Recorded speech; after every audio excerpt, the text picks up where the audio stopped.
Pourquoi vous m'avez laissé en vie? Vous auriez dû m'exécuter comme les autres! La récompense accumulée à ce 39,6 milliards d'euros. Vous pouvez utiliser ces clés pour ouvrir et aller au-delà de ces portes. On va devoir les tuer comment, ces gens-là, hein? Tout joueur qui n'aura pas traversé le pont avant le temps imparti sera éliminé.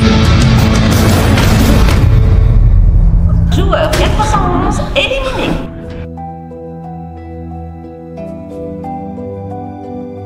La série reprend exactement là où la saison 2 de Squid Game s'était arrêtée. Les joueurs et les gardes se livrent une guerre ouverte. Le joueur 145 dépose son arme. À peine l'a-t-il fait qu'il le crible de balles. Si tu veux vivre, fais ce que je te dis. Son corps est placé dans un cercueil, mais au lieu d'être dirigé vers l'incinérateur, le cercueil est discrètement redirigé vers une salle d'opération. Un garde masculin sourit. Il est ravi. La garde féminine vient de rejoindre leur camp. Elle demande à voir la salle d'opération. Elle ajoute qu'il ne devrait plus y avoir de secret entre eux, maintenant qu'ils sont partenaires. Un autre cercueil est amené dans la grande salle où les joueurs restants sont rassemblés. La joueuse 120 ouvre lentement le couvercle. À l'intérieur, Seong Ji-hoon, inconscient. Elle prend son pouls. Est-ce qu'il est mort? Il est vivant. Sur le bateau, les gardes cherchent désespérément le pilote du drone disparu, celui que le capitaine Park a discrètement poussé à la mer. Park ment. Il dit que le pilote était ivre et qu'il est tombé. Mais Jung-ba, l'ami de Juno, raconte avoir entendu des bruits étranges vers 3 heures du matin et vu Park seul sur le pont. Jan-ho veut fouiller. Park le convainc de ne rien faire. Un peu plus tard, on découvre le corps du pilote échoué sur les rochers près de l'île. Pendant ce temps, Seong Ji-hoon est plongé dans un cauchemar. Le dernier affrontement avec le frontman le hante. Monsieur? Ça va, vous vous sentez comment? Ils sont passés où, tous les autres? Qu'est-ce qui est arrivé à Jumbe? Il semblerait que vous n'ayez pas mesuré toutes les conséquences de votre petit jeu héroïque. La nuit dernière, 35 joueurs ont été éliminés. La récompense est de 39,6 milliards d'euros. Pourquoi vous m'avez laissé en vie? Vous auriez dû m'exécuter comme les autres! Vous m'avez laissé en vie! Pourquoi? Vous avez gagné! Tuez-moi! Ils veulent absolument recruter un nouveau pilote de drone. Ils ne doivent pas trouver l'île avant la fin des jeux. Retour dans la salle principale, un nouveau vote est lancé. Ji-hoon ne vote pas. Il renonce à son droit de choisir. Les joueurs sont encore divisés, mais de plus en plus rejoignent le cercle, voulant que le jeu continue. Un joueur près de la croix hésite, puis avance, cédant à la peur. Le frontman reçoit un garde. On l'informe. 8 managers et 27 soldats sont morts. Il ordonne immédiatement de remplacer les soldats et réparer le bâtiment. À l'incinérateur, des cercueils arrivent. Mais celui du joueur, 246, tombe dans une trappe secrète. Au lieu d'être brûlé, il atterrit dans une salle d'opération cachée, au sous-sol. Un lieu marqué, don d'organes. Un garde masculin marche avec la garde féminine. Tu t'es attiré de gros ennuis. On devrait pas apprendre à se connaître mieux tous les deux. Quand ce sera fini et qu'on sortira, on se verra en privé. Allons d'abord à la salle d'opération. Il y a un endroit que j'ai repéré. Conformément au résultat de votre vote libre, vous participerez demain à un nouveau jeu. Soudain, le joueur 100 hurle contre le joueur 456, Ji-hoon. Il l'accuse d'avoir prévu depuis le départ d'éliminer les autres. Certains le croient. Ils pensent qu'il jouait la comédie quand il suppliait les gardes de l'éliminer. Mais l'ambiance bascule. Les autres joueurs applaudissent. Ils remercient Ji-hoon. Grâce à lui, la cagnotte a augmenté. Est-ce que tu les entends? Tous les cris de tes amis qui hurlent leur douleur dans ta tête. Tu auras beau te boucher les oreilles, jusqu'au moment de ta mort, tu entendras ces cris. Stop!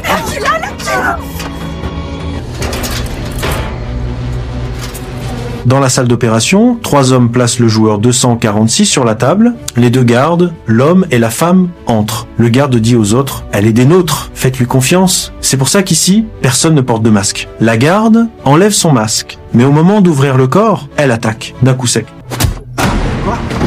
Arrêtez!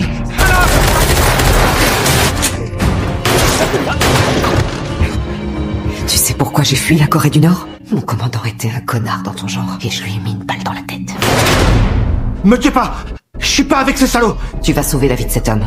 S'il meurt, tu mourras toi aussi. Sur le bateau, Juno étudie une carte. Il raye méthodiquement les îles déjà fouillées. Woo-sok lui apporte à manger. Il dit vouloir parler du capitaine Park. Il se souvient que, juste après la disparition du pilote du drone, Park l'a rattrapé, mais bizarrement, il tenait un tournevis à la main. Woo trouve ça louche. Mais Juno prend la défense du capitaine et retourne l'accusation contre Woo-sok. Mais j'ai toujours quelque chose qui me Vous parlez de l'homme qui m'a sauvé la vie. Woosok insiste, mais John Ho le coupe Vous avez net. picolé ensemble avec le pilote de drone ce soir-là? Oh, ouais, on a picolé, mais vraiment, c'était pas beaucoup. Il n'y aura plus d'alcool sur le bateau, à partir de demain. Pendant que les autres dorment, Seong Gi-hoon reste éveillé. Il fixe le joueur 304-28, sans rien dire, sans bouger. Le joueur finit par se réveiller et réalise qu'il est observé. Les gardes entrent. Le moment est venu, le prochain jeu commence. Au même moment, le frontman est averti, les VIP sont arrivés. Les joueurs montent un escalier étroit. Sur les murs, des impacts de balles. Et au centre, plusieurs corps de joueurs pendus par les poignets. Le silence est glacial. Dans la salle du 4e jeu, les joueurs doivent se diviser en 2 équipes. Chacun tire une balle d'une machine. Sa couleur, rouge ou bleu, détermine leur camp. Dans une autre pièce, le médecin finit de recoudre le joueur 246. Il annonce qu'il a besoin d'une transfusion sanguine, mais il n'y a pas une goutte de sang disponible. Sans hésiter, la garde féminine propose son propre sang.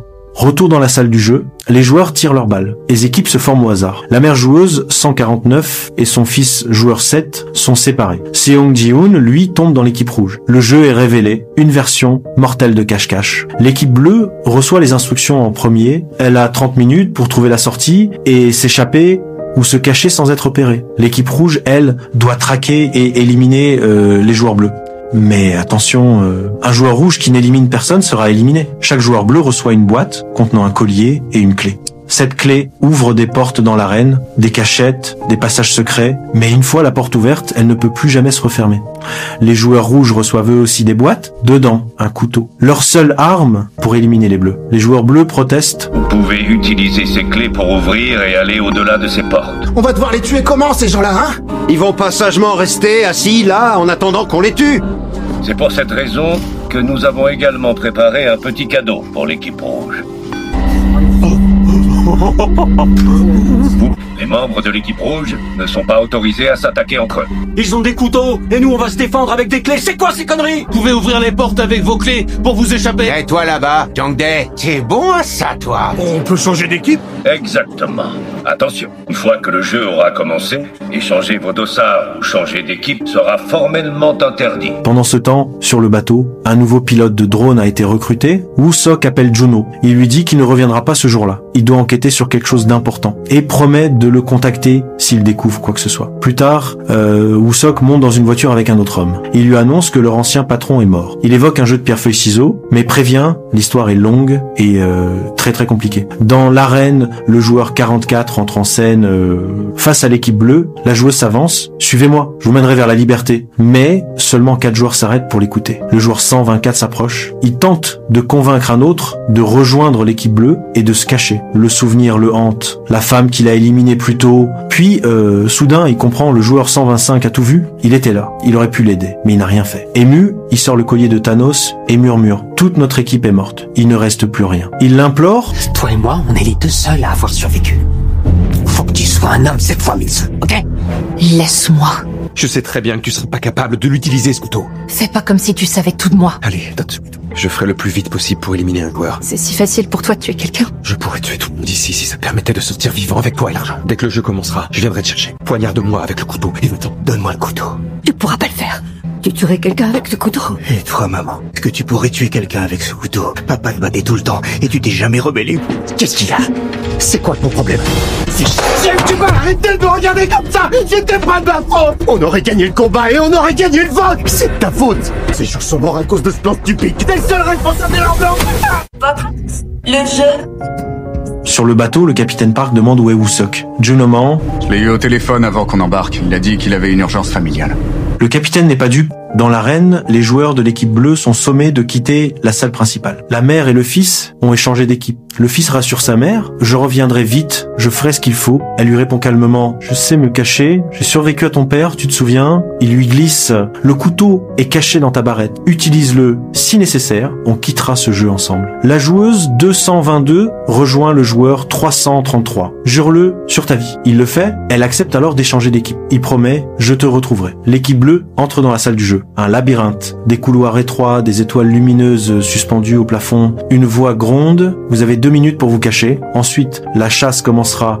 Le joueur 100 donne l'ordre. Dispersez-vous. Cherchez la sortie. Si quelqu'un la trouve, qui crie pour qu'on le suive. Tu crois qu'ils vont rester assis en attendant qu'on les élimine? Bien sûr que non. Équipe rouge, à vous d'entrer dans l'aire de jeu.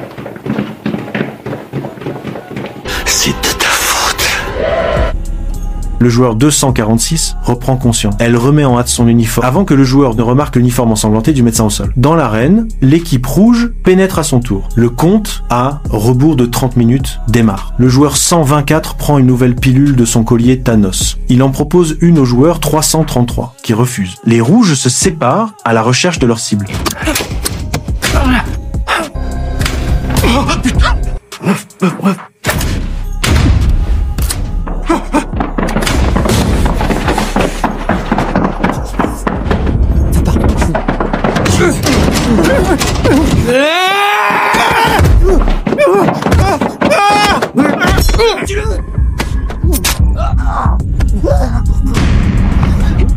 T'en supplie, ne tuez pas. Tu seras le seul à avoir le pass. On le poignarde en même temps. 1, 2, 3. Là, ouais! Fuck! Je veux juste pouvoir tuer cette petite garce.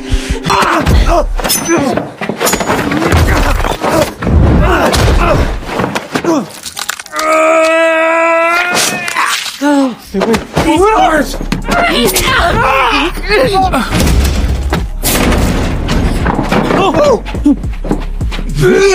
Joueur 411